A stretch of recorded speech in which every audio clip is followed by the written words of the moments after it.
and welcome back to my film and TV channel. Hope you all stay safe and well. We've got a film that's split opinions, this one, from the good to the bad. Some like it. A lot more probably don't, looking at some of the scores. But we'll have a look at the Twits that is currently showing on Netflix, of course, based on the Roald Dahl book. I think that's where a lot of the problems exist from, the comparisons to the book, of course. This is an adaptation, I'll say that now. 102 minutes, a little bit long for this sort of film. We'll chat about that as well. PG rating. Lorna Guthrie from Collider website said it's funny, it's zany, it looks good and has some really great character work going for it. But she's sort of in a minority. A large minority, but still a minority. Kath Clark from The Guardian said this is vile and revolting in all the wrong ways. So I think Kath Clark there from The Guardian, she's not alone in these thoughts about the quality of this one. But I think this is a bit misunderstood. I'll try to explain in a moment. Please, guys, if you're new to the channel, hit that like button. It'd be great to have you on board. Please, if you're on YouTube and you want to spread the love with hype points, which are now available to give to channels, if you want, you can spread it around. Of course, helps all the algorithms and helps get the content out there, so that's fantastic if you can do that for me. If you're not already subscribed, please do so, and there are other ways of helping the channel, but we'll talk about that later on after we've got through this review. I don't want to waffle on too much about that. Let's get back to this review.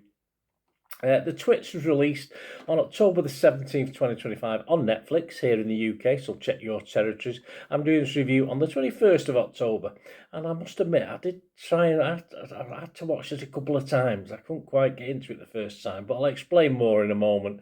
It's an animated musical comedy, not too many songs, thankfully, based on Roald Dahl's 1980 children's novel. It was produced, directed and co-written by Phil Johnston.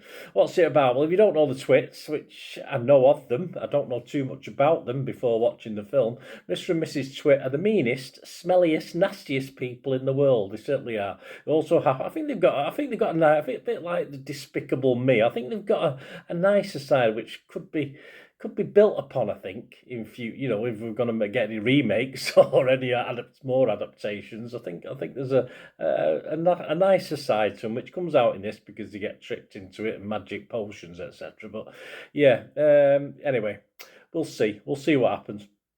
They also own and operate the most disgusting, most dangerous, most idiotic amusement park in the world. Don't think they've had any accidents or deaths, though. That's okay.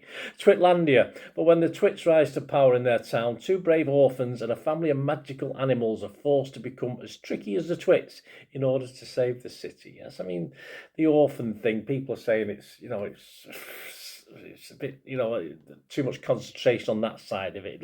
I just watch a film to be entertained. I don't want to see any inner meanings to it all. I just want fun on the screen, and that's all I'm interested in.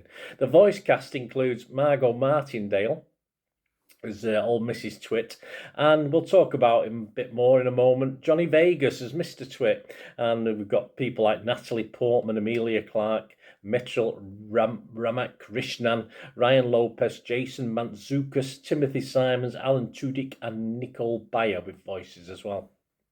Listen, I like the animation. I thought it was very good. It took a little bit of getting used to, and I know some critics didn't sort of like it. They made it put them off a bit watching the animation. I thought it sort of worked in the end. Most of these, to be honest, took some getting into for me, from animation to the story. And I did try and watch it once, and I got interrupted. Then I went back to watching it, and probably, I'll be honest with you, I watched it late at night. I probably fell asleep, and I thought, this is poor. This is rubbish. But I thought, no, that's not fair. I was tired. I got interrupted. I had to watch it in a couple of chunks, so I'll watch it again. And when I wasn't interrupted or tired and watched it, I quite liked it. I quite enjoyed it. It sort of went up in my estimations. Yes, there's flaws in it, of course there are, and most of the critics I've read have points to make, which I agree with generally, but I sort of like this. Johnny Vegas, who I said I'll get back to Johnny Vegas, into as Mr. Twit. Inspired choice, an absolute inspired choice. Anytime he was on screen, Mr. Twit, it was at its funniest, this film, and I think he's a brilliant voice actor for this. He'd probably play a brilliant Mr. Twit in real life version of this. Why not? There are options open. We'll talk about that. But I just thought overall it was a very good voice cast. But Johnny Vegas was a standout for me. I do believe, as I said, I've never read the book. I'm a bit, don't know why actually. I like Roald Dahl. I've never really read any of the book adaptations of his films like Charlie and all this sort of thing, which I probably will do. I do read a lot of books and listen to books on Audible, etc. So I believe this is nothing like the book, so that's another positive. So, because of course we can get different versions, we can get another version of this, can't we? And if you like this, then more the merrier. And of course, at the first opportunity, I will listen or read this book and probably catch up with a couple of other Roald Dahls I've never done, like Witches and stuff like that. Which I love the films, but I've never read the book. Of course, this also, as I said, leaves the fact that we can get another film out of this, another Twit version, which is good news. Or, as I say, an updated Twit version with a kind of sort of Despicable Me feel to it. I think could work as well. The hour 40 minutes, I did comment before, into perhaps another negative, certainly for younger viewers, but there's plenty that could have been cut, like the 2 or 3 nondescript songs that are in it. Not great, but okay. But watching at home in a couple of parts would probably work for younger viewers as well. You say you don't have to digest it all in one go. You can have a break and have your tea with the kids and then go back and watch it. I think it'd be all right. Younger kids probably won't like it as, a little bit older kids, I think, this one. And I think perhaps the poor criticism and the poor marks is in relation from the original story, the original book. But this is an adaptation. So, as I say, I had the actual. It was better to watch this without knowing too much about the Twits. As I said, I've never read the book, so I've sort of approached it with an open mind. And I think if you do approach with an open mind, whether you read the book or not, you might just enjoy it like I did. But as I say, it took a little bit for me to get into it, but it worked. Robbie Collin from The Telegraph, it didn't work for him. He only scored it 20 out of 100. He said, if you don't actually want to make a film out of a Roald Dahl book, the critics' advice is don't. Well, for the reasons I've just mentioned, we might get another. And if you watch it for what it is, a film, all right, it's the Twits. It could have been called something else, perhaps. But, I mean, the whole basis is an adaptation, is on the original. So I don't particularly agree with Robbie. I think he's too much in love with the original and just criticising because of that. Jacob Oller from AV Club said, the Twits is exactly what one might imagine a Netflix-style adaptation to be. Diluted, simplistic animation. I thought the animation was good. As cloying and feckless and smoothed over as anything from the last decade of Illumination films. I think Jacob's been a bit cruel. Well done, Illumination. I enjoyed this, simple as that. Gregory Newsom from Screen Rant was a bit more positive. He said, while the film may thematically point to real-world struggles in the United States, see, people read too much into these films. It probably is there, but perhaps I'm not clever enough, intelligent enough, or think deep enough. I don't really worry about stuff like that. I just want to be entertained with something on the TV. He said the Twits is mostly an accessible story about the power of empathy in the face of naked evil. Again, thinking far too much about it, but there you go. All to the tune of about 1,000 fart jokes. But he liked it, Gregory, anyway. But I'm not really bothered about the real world, US real world, or it's bad enough in the UK real world. I don't really care about that. But the farts and Twits sort of go hand in hand, don't they? But there's not too many actual fart jokes, but I know what he's saying.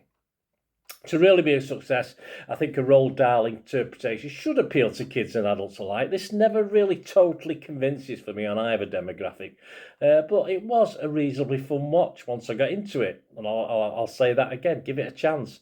And I really like the Twits, I do. I really like the Twits. More of them, please. I want to see more Twit action. Say that it means I'll go and read the book. I'll go and get as much Twit information as I can now between now over the next few months.